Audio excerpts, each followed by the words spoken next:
imponer sobre la mayoría. Vamos a ver si es que sigue en ese camino o qué es lo que va a pasar, como digo, o si va a caer en lo que hizo el gobierno anterior, que si veía que la cosa se complicaba demasiado, retrocedía, ¿no? Pero efectivamente ese es el tema crucial y que tiene que ver pues con eso, qué tipo de alianzas políticas quieres desarrollar. Y finalmente, ¿por qué es tan difícil no ser fiel a este discurso más de cambio político, ¿no? De cambio de modelo? Me parece que ahí hay dos cosas, ¿no? De un lado, porque, claro, cuando tú eres oposición es muy fácil que prime la voluntad política, ¿no? Cuando tú eres oposición y no eres gobierno, puedes darte el lujo de ser muy principista y ser muy soñador, ¿no? Pero cuando estás en el gobierno, la lógica con la que tienes que tomar decisiones es otra, ¿no? Y allí tienes que ver hasta qué punto va la voluntad de lo que quieres hacer y hasta qué punto es viable hacer lo que supuestamente quieres hacer, ¿no? Porque si es que tratar de llevar adelante eso que tú quieres te va a llevar a estrellarte contra la pared, mejor es no hacerlo, ¿no? Y digamos, ahí el equilibrio pues es tratar de ser fiel en lo esencial, digámoslo así, al mensaje que diste, pero al mismo tiempo ser realista y hacer lo que efectivamente vas a poder hacer bien, y si puedes renunciar o dejar de lado aquello que era deseable desde tu punto de vista, pero que llevarlo a la práctica va a generar más problemas que beneficios, ¿no? Yo diría que tiene que ver pues con pasar de ser un grupo pequeño de oposición a ser gobierno, ¿no? Las responsabilidades son otras y por eso es que se da ese problema, que además, fíjense, no es solamente Ollanta, eso le pasa en general a las izquierdas cuando son gobierno. Eso le pasó a la izquierda en Chile, a la izquierda en Uruguay, a la izquierda en Brasil, a la izquierda en Argentina. Yo diría que no deberíamos sorprendernos tanto, ¿no? Sí. Alrededor de tu pregunta de los 100 días, quiero articular algunas ideas tratando de responder en la medida de lo posible todo. Decías si estos 100 días eran una buena muestra de lo que podría pasar más adelante, y mi respuesta sería que ojalá, porque creo que hay 3 o 4 cosas que si siguen así podrían fortalecer al país y algunas que deberían modificarse para hacerlo. A ver, lo primero es que creo que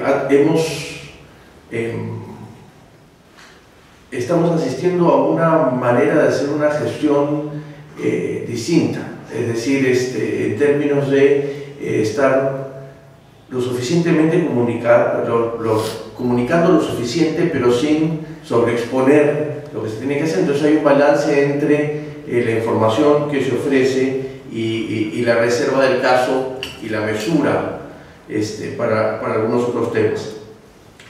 Y entonces esta mezcla de diálogo y mesura creo que es un buen augurio para exigirle al gobierno que cumpla con aquellas cosas.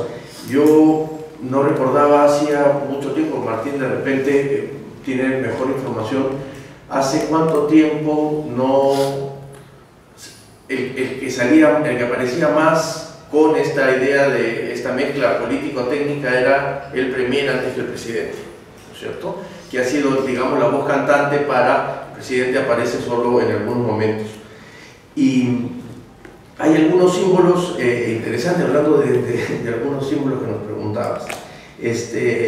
A ver, hasta donde yo recuerdo, también creo que esta idea de dar el mensaje a la nación de los 100 días, invitando a la prensa a sentarse a conversar, no estuvieron todos, algunos se quejaron porque no estaba él, estaba el otro, pero bueno, digamos, en este primer inicio, creo que es una buena muestra también de este intento de diálogo y de compartir espacios, ¿no? De apertura. El otro elemento es el tema del trabajo técnico, y ahí lo quiero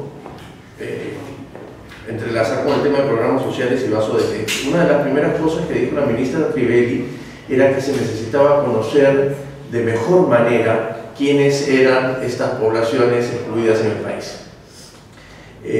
A partir de no solo los sistemas de información que tiene la PCM como el CIFO, sino tener un trabajo claro de quiénes son.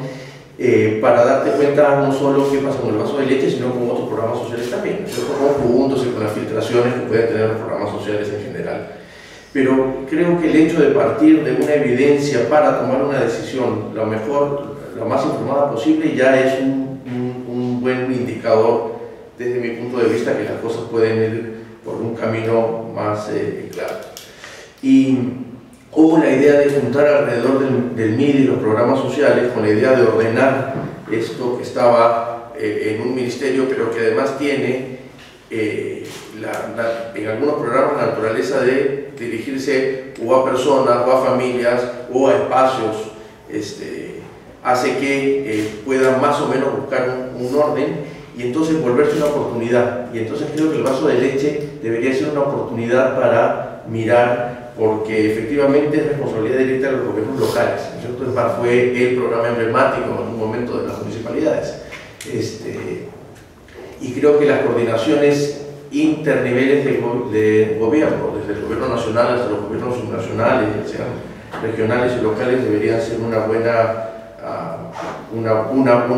esto debería ser una buena oportunidad para que estas relaciones puedan darse de mejor manera. Y por último, con el tema de los conflictos sociales, yo creo que, fue como los goles que nos metieron en Chile, es decir, estaban terminando de acomodarse y nos madrugaron con unos goles tempranos, ¿no es cierto? Porque la oficina de conflictos se mencionó de la PCM desde el principio que su tarea era ir viendo toda la cuestión preventiva del asunto, pero en el momento que se están acomodando, esto que Martín decía al principio, que están en pleno proceso de acomodo, empiezan a saltar no solo los 200 y pico, sino los emblemáticos, y entonces hay que ir a apagar el incendio mientras estaba pensando en la estrategia de prevención, ¿no es cierto? Entonces estos dos planos de estructura y de coyuntura también son importantes de manejar, pero yo creo que de los principios, cuando se vuelve en gobierno, el principio que más debería regirse es el principio de realidad, ¿no es cierto? Entonces, en esta idea de ser más principista cuando estás del otro lado, la realidad a veces cachetea más de lo que quisiéramos, entonces hay que, me imagino, tomar decisiones, y ahí es donde, me imagino, en estos días se tendrá que ver por dónde va a ir el futuro, pero si lo medimos por estas cosas, ojalá y siga así. ¿Tenemos más preguntas? Sí. Buenos días, soy Joana Castañeda, de Espacio Libre. Para Ricardo Cuenca, ¿qué ocurre con las universidades peruanas, con la Universidad Peruana? El tema de la acreditación, mencionaba si de dónde parte todo, cuál es el origen ahora de la universidad, dónde estamos. Y para Martín Tanaka, uno de los puntos positivos y fuertes del gobierno fue la promulgación de la ley de la consulta previa. ¿Qué ocurre ahora? ¿Por qué la reglamentación está dada con tantos conflictos sociales? ¿Qué va a pasar? ¿En qué posición va a estar el Estado si es que el pueblo sigue dividido, como en Selemín? Y una más, ¿usted cree que el bajón del 9% de la última encuesta responde a la falta de respuesta del presidente Ollanta, a la falta de respuesta cuando es necesaria?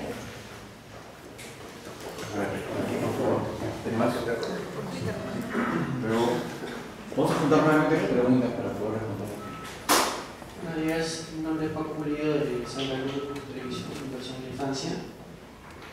No sé si tiene algún balance sobre la educación en la primera infancia y si conoce un poco la situación de Cunamás, que se dijo que iba a incluir profesores de educación o oasis.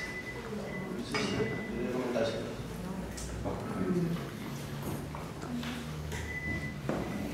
Buenos días, Mary Luna, del Diario del Comercio. Yo tenía una pregunta para Martín Tanaka acerca de la necesidad de tener una oposición sólida y creíble, ¿no? Vemos que dentro del Congreso, digamos, los que más han estado saliendo en los medios opinando sobre los escándalos políticos han sido fujimoristas y apristas. Entonces, mi percepción era de qué nos va a pasar en estos próximos 5 años si la única oposición sólida, entre comillas, que tenemos está desacreditada, moral, etc. Entonces, ¿es posible tener un régimen, o sea, consolidar una sociedad democrática para hacer estos gobiernos que nos estamos siguiendo, respetando el régimen democrático, con agrupaciones desacreditadas políticamente o moralmente, va a ser posible generar conciencia democrática en estos próximos 5 años. Y la otra pregunta era sobre los conflictos sociales. Ahora es el tema minero, pero Ollantaytamala ha recibido mucho apoyo político, hasta económico, de los grupos empresariales brasileños. Son ellos los que están financiando ahora, promoviendo la construcción de hidroeléctricas en la selva. Esto también se va a venir y ya está haciendo, los grupos ayánicas en la selva central han expresado su posición. ¿Cómo va a responder el gobierno ante una eventual crisis de este tipo, siendo los grupos brasileños su principal aliado en la campaña? Yo tengo una consulta en relación al Congreso. Quería saber cuál era la percepción que tenían ustedes de la bancada de Gana Perú. Si es que de repente ustedes avisaron, no sé si será muy pronto para eso, de que pudiera terminar como terminaron las otras bancadas de los gobiernos que entraron, que digamos eran más que alianzas, ¿no? Y también quería saber qué opinión tenían sobre el tema de la mega comisión, todo lo que ha pasado, ¿no? Porque digamos que algunos sostienen que el partido aprista, a pesar de no tener muchos representantes, habían estado detrás, que había sido más beneficiado con todo este problema que hubo con Chejade y con Javier Picaseco, que decidió apartarse, ¿no? Entonces quería saber cómo ven ustedes la influencia en realidad de la PRIMO, a pesar que ya no está en el poder. Bien. Gracias. A ver, sobre el tema de la ley de consulta, empecemos por ahí, ¿no? Nuevamente, ¿no? Yo creo que la reglamentación supuestamente estaba en el ámbito del Ministerio de la Cultura, ¿no? Y en el área de interculturalidad, pueblos indígenas, ¿no? Como ustedes saben, hubo un cambio en los funcionarios y acaba de llegar un nuevo funcionario, y otra vez está pasando esto, que es un tipo que acaba de llegar, que tiene mucha experiencia, ¿no? Iván La Negra, porque trabajaba en la Defensoría del Pueblo, pero acaba de llegar, ¿no? Ahora, el tema es, yo creo que el problema no es tanto la reglamentación, sino es implementar la consulta, ¿no? Yo creo que la reglamentación va a salir y no va a ser tan conflictiva, tan problemática. El tema es hacerlo, ¿no? Y por ejemplo, el verdadero test no va a venir, me parece, con la reglamentación en sí misma, sino con efectivamente qué va a pasar con algunos proyectos como de las hidroeléctricas en la zona de selva que afectan a comunidades indígenas. Entonces allí es donde va a tener que funcionar en la práctica y ver pues qué consecuencias y qué efectos tiene, ¿no? O sea, como digo yo, en la cancha es donde vamos a ver qué es lo que pasa finalmente, ¿no? Ahora, creo que juega, digámoslo así, a favor del gobierno, entre comillas, lo que ha pasado recientemente en Bolivia, ¿no? En Bolivia, como ustedes saben, empresas brasileñas estaban promoviendo, junto con el gobierno boliviano, la construcción de una carretera que pasaba por unos parques nacionales que afectaban, entonces, parques nacionales afectaban poblaciones indígenas. La movilización indígena fue enorme. El gobierno de Evo Morales dijo que la carretera se iba a hacer de todas maneras, se enfrentó a los pueblos indígenas y al final tuvo que detenerse y suspender la operación, ¿no? Entonces yo creo que hay señales bien importantes de que, y esto vale también para los conflictos mineros, ¿no? Es una señal muy grande de que efectivamente romper, digamos, tú no puedes romper la barrera de la desconfianza y los problemas de comunicación y lo que sea con la fuerza, ¿no? Tú tienes que hacer